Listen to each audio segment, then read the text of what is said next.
Hello hi नमस्कार जय श्री कृष्ण राधे राधे। कैसे सबका हाल चाल। आशा करता हूँ सब अपने जीवन में व्यस्त मस्त और स्वस्थ होंगे और अपनी तैयारी को एसके स्टडी एकेडमी यूट्यूब परिवार के साथ और मजबूत कर रहे होंगे।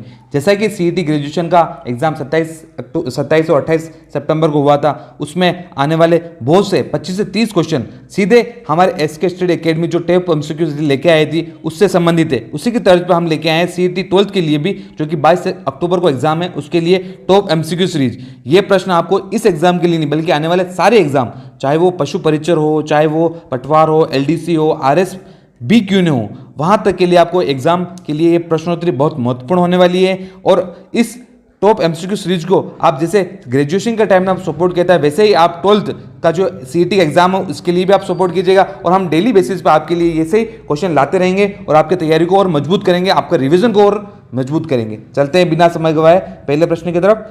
पहला प्रश्न कह रहा है, वह व्यक्ति कौन है जिसके परिवार के सभी सदस्यों ने राजस्थान के स्वतंत्रता आंदोलन हेतु अपने जीवन को न्योछावर कर दिया था।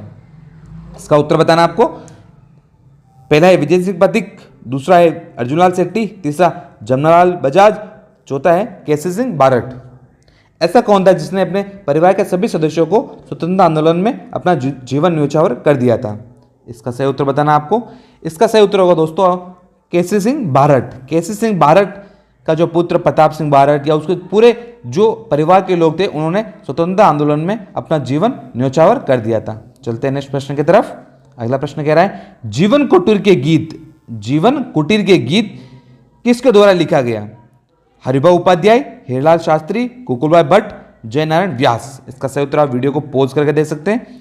इसका सही उत्तर होगा ऑप्शन बी, हीरलाल शास्त्री ने जीवन कुटीर गीत की स्थापना की थी। और इन्होंने जीवन कुटीर की भी स्थापना की थी। कब की गई थी? 1929 में। आपको ये क्वेश्चन इंपॉर्टेंट हो जाता है। चलते हैं नेक्स्ट क्वेश्चन की तरफ। इसका ऑप्शन बी सही हो जाएगा। अगला प्रश्न है, अमरदास वैरागी साधु के वेश में अपना अंतिम समय किस क्रांतिकारी ने व्यतीत किया था? केसी सिंह बारट ने, साधु सीताराम दास ने, गोपाल सिंह खरवा ने या जोरावर सिंह ने? ऐसा कौन सा क्रांतिकारी था जिसने अपने अंतिम समय में वैरागी या साधु बन गया था? इसका सही उत्तर होगा ऑप्शन डी, जोरावर सिंह था जो अपने अंतिम समय में साधु बन गया था। चलते हैं नेक्स्ट प्रश्न की तरफ। अगला प्रश्न है, निम्न में से कौन सी कृति कवि राजा श्यामल दास के द्वारा नहीं लिखी गई थी बताना, क्योंकि नहीं और हाँ इसमें आपको जब भी क्वेश्चन करो तो वहां पर अंडरलाइन करके ही चलना है। जैसे यहां पर मैं कर रहा हूं, अंडरलाइन करते हुए क्वेश्चन को आंसर करना है ताकि आपका क्वेश्चन गलत ना हो। मदन पराजय, परोपकारी, वीर विनोद या मेवाड़ पुकार, इसमें से आपको बताने की कौन सी कृति कवि राजा श्यामल दास द्वारा लिखी गई थी? इसका सही उत्तर हो जाएगा वीर विनोद। इसका सही उत्तर सी हो जाएगा वीर विनोद। वीर विनोद कवि राजा श्यामल दास द्वारा लिखी गई थी। चलते हैं नेक्स्ट प्रश्न की तरफ। राजस्थान में 1857 की क्रांति की शुरुआत कब की गई थी? जैसा कि अभी एग्जाम गया था स्टेनोग्राफर का, 5 तारीख को पहले शिफ्ट में क्वेश्चन आया था कि 1857 की क्रांति हुई थी नसीराबाद को, वो कौन सी डेट को हुई थी? डेट दी गई थी और नाम पूछा था कि कौन सी छावनी से स्टार्ट की गई थी, उसमें नसीराबाद सही उत्तर था। वैसे ही क्वेश्चन मैं आपके लिए लेके आया हूं। तो 28 में 1857 को नसीराबाद छावनी से इसकी शुरुआत हुई, 28 में 1857 को नीमच छावनी से इसकी शुरुआत हुई, या फिर 28 मई 1857 को एरिनपुरा छावनी से हुई, या 31 मई 1857 को नसीराबाद छावनी से इसकी शुरुआत की गई थी? आपको इसका सही उत्तर बताना है। इसका सही उत्तर होगा ऑप्शन ए, 28 मई 1857 को नसीराबाद छावनी से 1857 की राजस्थान की 1857 की क्रांति की शुरुआत की गई थी। चलते हैं नेक्स्ट प्रश्न की तरफ। अगला प्रश्न है, भारतीय संविधान में निम्नलिखित में से किस अनुच्छेद में धार्मिक स्वतंत्रता की बात की गई है? 25 से 28, अनुच्छेद 29 से 30, अनुच्छेद 32 से 35, अनुच्छेद 23 से 24? इसका सही उत्तर बताना आपको। इसका सही उत्तर हो जाएगा ऑप्शन ए, अनुच्छेद 25 से 28। आर्टिकल 25 to 28 टेल्स की धार्मिक स्वतंत्रता और संस्कृति की बात की गई है। चलते हैं नेक्स्ट प्रश्न की तरफ। आगे का प्रश्न है, आपातकाल के दौरान भी कौन से मौलिक अधिकार निलंबित नहीं किए जा सकते? भाषण का अधिकार, धर्म का अधिकार, समानता का अधिकार, जीवन और व्यक्तिगत स्वतंत्रता का अधिकार? आपको इसका सही उत्तर बताना है। इसका सही उत्तर हो जाएगा ऑप्शन डी, जीवन और व्यक्तिगत स्वतंत्रता का अधिकार आपातकाल के दौरान भी जो कि मौलिक अधिकार है उसको निलंबित नहीं किया जा सकता है। चलते हैं नेक्स्ट प्रश्न की तरफ।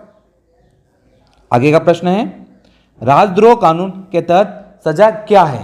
सरकार द्वारा राजद्रोह कानून के तहत क्या सजा तय की गई है? 3 वर्ष का कारावास, आजीवन कारावास, अच्छा और उपरोक्त में से सभी। इसका सही उत्तर बताना है।